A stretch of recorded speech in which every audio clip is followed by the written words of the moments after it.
De hecho, quizás hace 20 años, quizás un poco más, recuerdo que cuando se hacían las encuestas de cuál era la principal problemática que percibían los ciudadanos, siempre salía el tema de la inseguridad de primero. Y una forma de medir el impacto, la magnitud, era que todos teníamos un conocido o nosotros mismos habíamos sido asaltados alguna vez. Exactamente. Ahora medir la magnitud de la migración se utiliza más o menos el mismo ejercicio. ¿Cuántos de nosotros tenemos o un familiar o más de un familiar o un conocido que está fuera del país? ¿Y cuántos de los que estamos aquí nos hemos preguntado en algún momento, tengo que emigrar? Estoy mejor aquí que afuera. Y definitivamente, tú hablas de la inseguridad. Los dos primeros detonantes para que la gente comenzara a salir fueron, en primer lugar, la migración venezolana comenzó con aquel famoso Viernes Negro del gobierno de Luis Herrera, donde muchos profesionales universitarios se fueron a buscar otros horizontes porque sus sueldos, sus ingresos disminuyeron.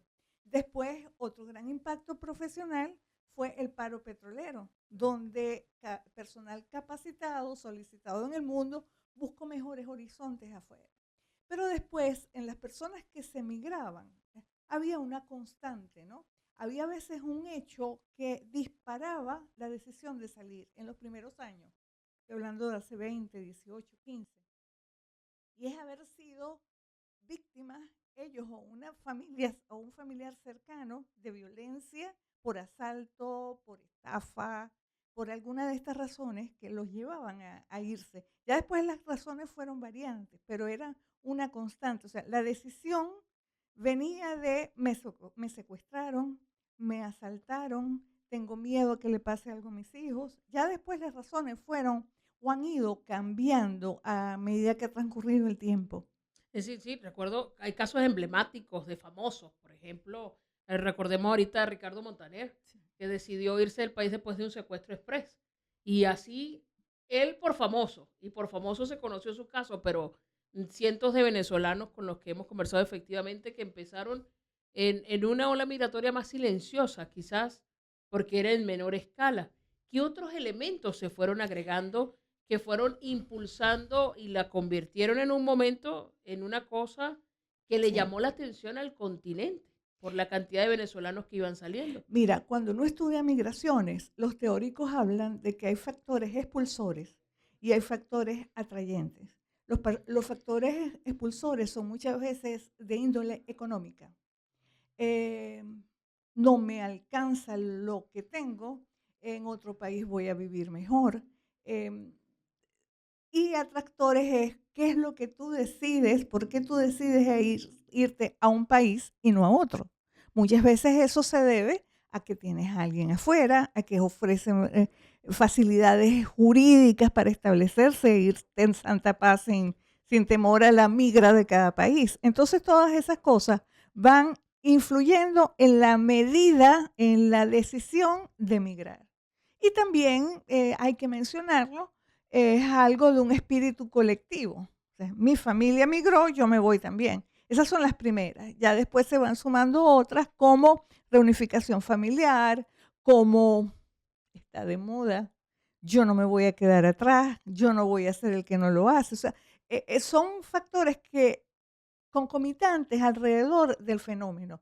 Y siempre está, lo que te digo, factores atrayentes y factores expulsores. ¿Y dónde va teniendo los mayores pesos? Porque luego tenemos la migración hacia afuera, pero luego también tenemos desplazamientos internos. Una época en Maracaibo, por ejemplo, que el tema del racionamiento eléctrico provocó una movilización importante. Yo no sé si alguna organización terminó de medirlo, de cuántos habitantes de Maracaibo se movieron a Lara o a Caracas o a otras ciudades del país en la época más dura de racionamiento eléctrico en el estado. Aparte de conocer cada quien casos puntuales, no hay en Venezuela registros estadísticos de lo que sucede.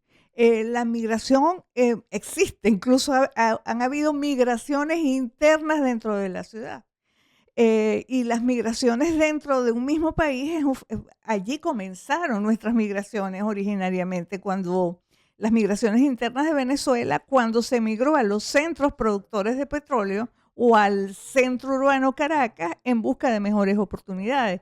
Pero ni siquiera hay estadísticas de lo que pasó hace Internamente. 50, 70 años y menos en esta época en que no sabemos cuántos médicos hay, no sabemos, no tenemos información de nada.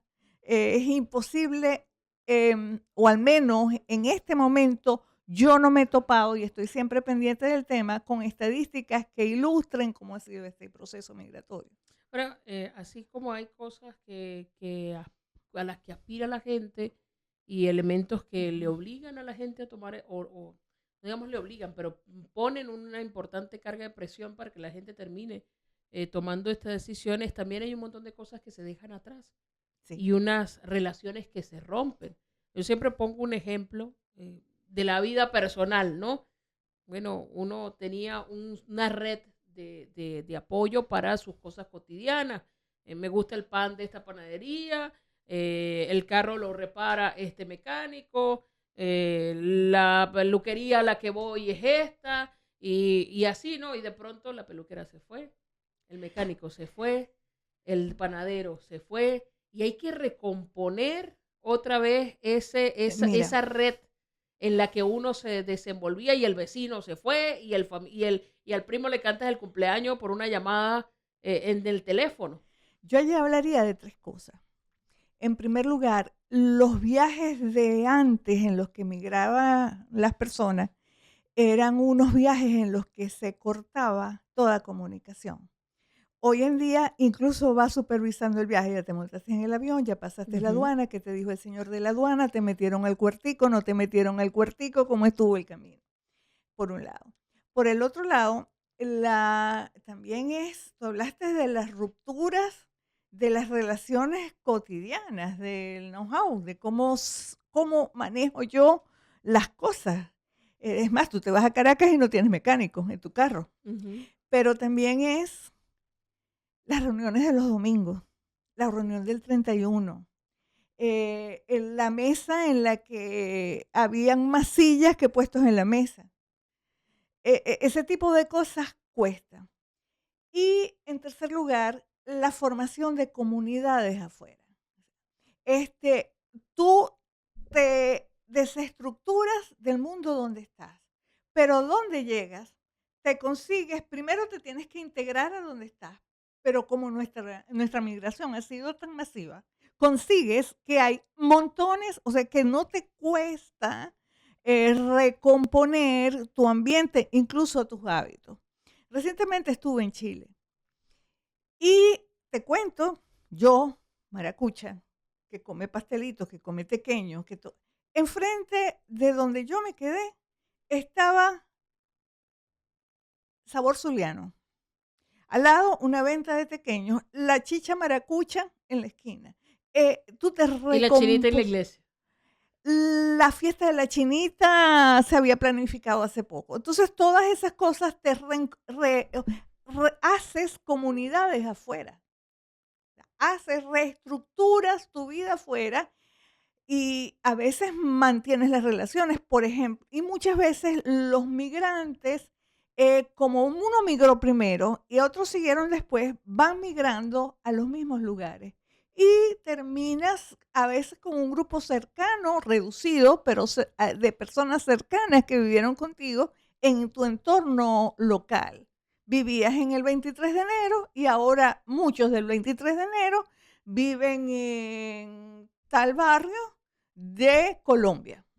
O se han ubicado muchos de Maracay o Valencia en torno a una urbanización en Santiago de Chile o en Houston o en Doral. Recuerda que hay ciudades que tienen apelativos venezolanos, Doralzuela, Catizuela, me estoy refiriendo a Miami, me estoy refiriendo a Houston, pero también hay enclaves y los enclaves han ido cambiando.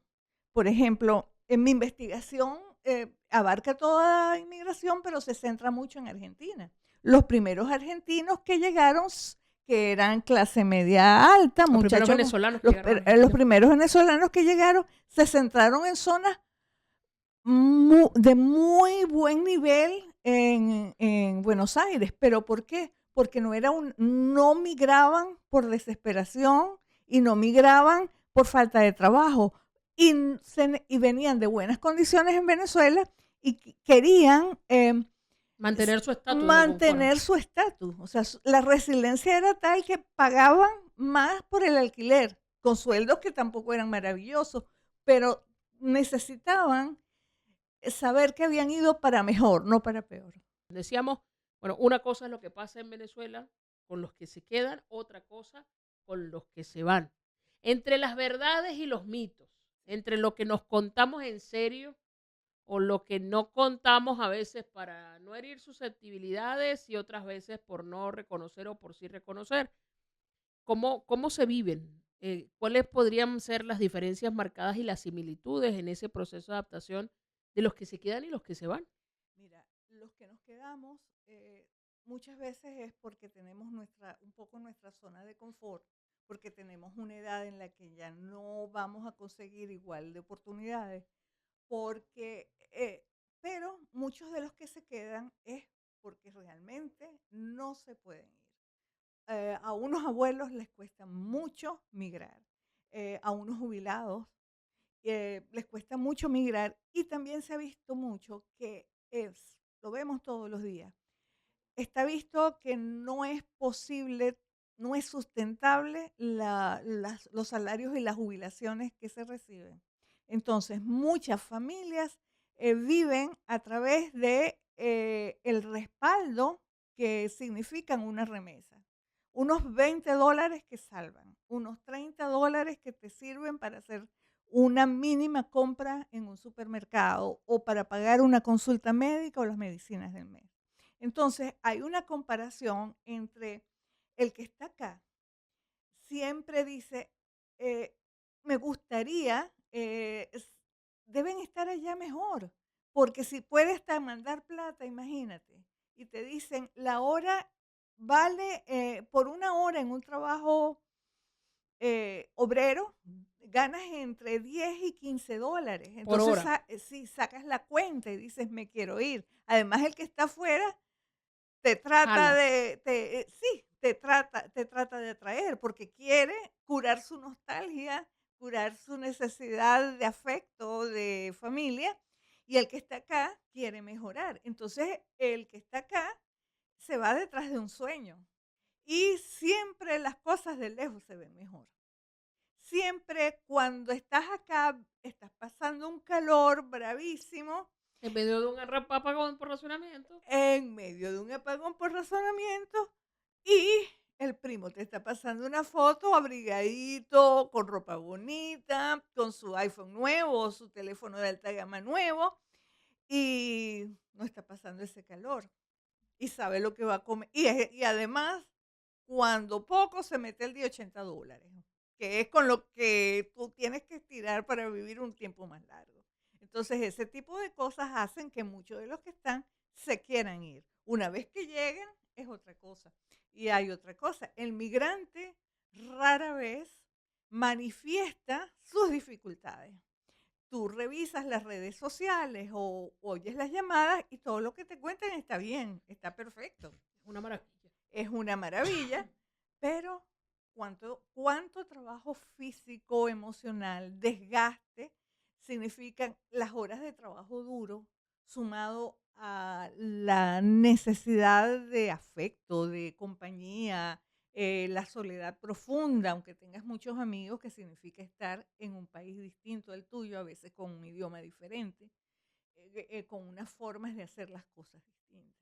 Pero hay elementos diferenciados, lo decía usted, y quisiera profundizar en ello, y lo hemos conversado en otras oportunidades en este espacio, entre la migración que se dio en el Viernes Negro hace varias décadas y esta. Y hay un elemento que lo hace especialmente diferente y es el avance tecnológico. Es decir, siempre pongo este ejemplo. Un primo que hace más de 30 años se fue a los Estados Unidos, llamaba una, máximo 2 veces al año a casa de mi abuela. Llamada de larga distancia, costaba un montón y era ver a todas mis tías haciendo cola para ver si hablaban un ratico con el muchacho.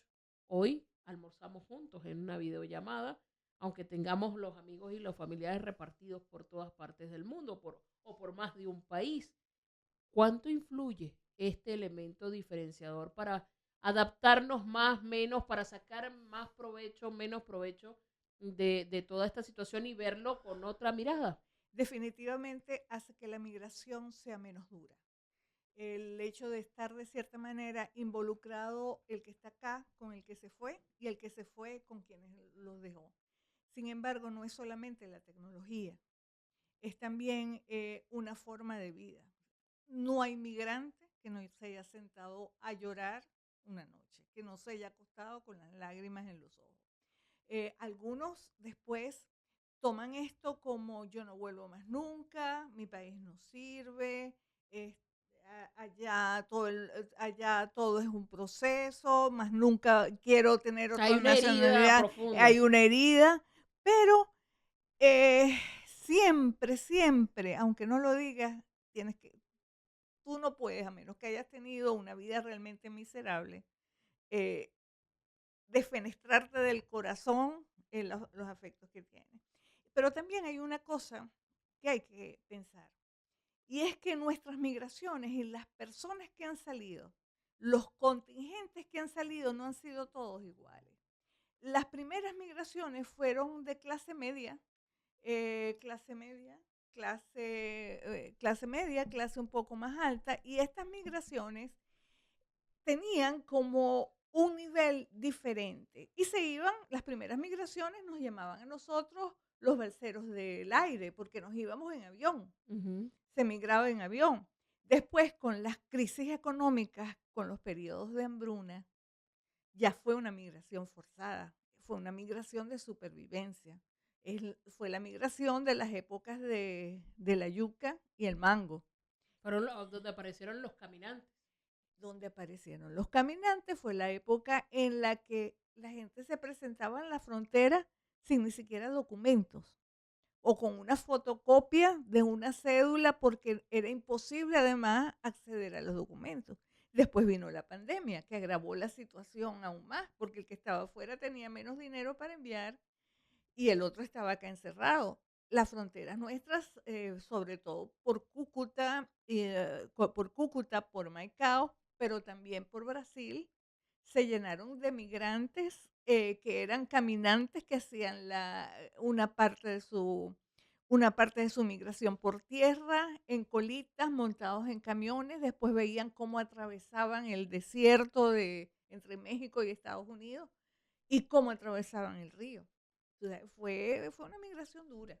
Hablábamos de estas etapas, de estas olas migratorias venezolanas y también cómo eso va influyendo en los países receptores, porque lo decíamos en el corte, es distinto una persona que llega en avión con un capital para invertir y poner un negocio que los últimos que se fueron con una mochila en la espalda, que probablemente cuando llegó a su destino llegó sin zapatos y sin mochila, a ver qué era lo que podía conseguir.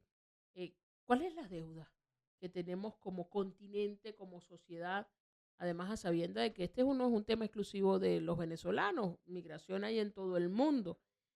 Y de acuerdo a los estudios que se van haciendo, va a ser uno de los principales problemas del mundo la próxima década, sin discusión. Sí, Está entre los 10 principales problemas que hay que trabajar y aparecen más bien más razones para que siga habiendo migración, no solamente situación económica y política, guerras, cambio climático. Hay un montón de elementos que nos dicen que va a seguir habiendo movilidad. ¿Cuál es la deuda como sociedad globalizada que debería, más que sí. ver qué país es el responsable, para sentarnos como Mira, un solo continente para trabajar este tema? la globalización fue un término que se puso muy de moda hace 30 años y del que se siguió hablando intensamente los siguientes 10 y ahora suena como quien habla de los hippies, Como paz una cosa de los 80. sí, como una cosa de los 80. Pero la globalización es un fenómeno impactante. O sea, la globalización tiende a unificar culturas. Por ejemplo, o sea, no importa dónde estés, vas a conseguir adolescentes amantes del K-pop. O los idiomas, cada día las personas son más bilingües porque los muchachos son bilingües, crecen siendo bilingües porque están expuestos a eso. ¿Qué deuda tenemos? Tenemos la deuda de la integración, la deuda de saber cómo deben hacerse las cosas. ¿Por qué? ¿Cómo deben hacerse las cosas? Mi estudio se centró un poco en Argentina. Argentina es un país que desde el primer artículo de su constitución dice que es un país abierto a la inmigración porque es un país de inmigrantes, lo reconoce constitucionalmente. Y todos somos países de inmigrantes, porque aunque seas indígena sin mezcla, crees tú, llegaron, tus ancestros llegaron a través del estrecho de Bering, o como hayan llegado, o llegaron a través de un barco desde África o desde Europa como colonizadores. Entonces, la migración es un hecho que los países Evadir. no pueden evadir. Pueden hacer leyes más estrictas, pueden hacer redadas, pueden hacer deportaciones, pero el fenómeno está allí. El fenómeno supera la decisión política, supera a las leyes que sean más estrictas. Entonces, la integración es algo hacia lo que vamos, queramos o no. No puedes oponerte a que las olas del mar sigan llegando, ni los inmigrantes. Es un fenómeno ineludible. Y como países hoy expulsores, un papel que quizás en América Latina quien más años ha jugado ha sido Colombia, por su conflicto armado, pero que todos, yo creo que todos los países de América Latina, Centroamérica, tienen un historial de años de ser expulsores, de ser países de gente que se va, más que de gente que recibe. ¿Cuál es también la mirada que nos está faltando como sociedades y como gobiernos y como Estado para poder posibilitar que a los nuestros que están recibiendo en otra parte les traten mejor? Es que es una cuestión de entendimiento. O sea, no es una cuestión de...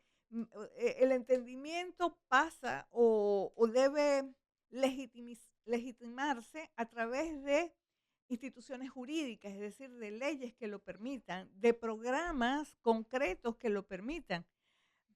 Pero es lo que te digo, más tarde o más temprano, la inmigración, o sea, las fronteras son líneas imaginarias entre los países. Son líneas que en algún momento la historia política delimitó, pero que los procesos históricos actuales de globalización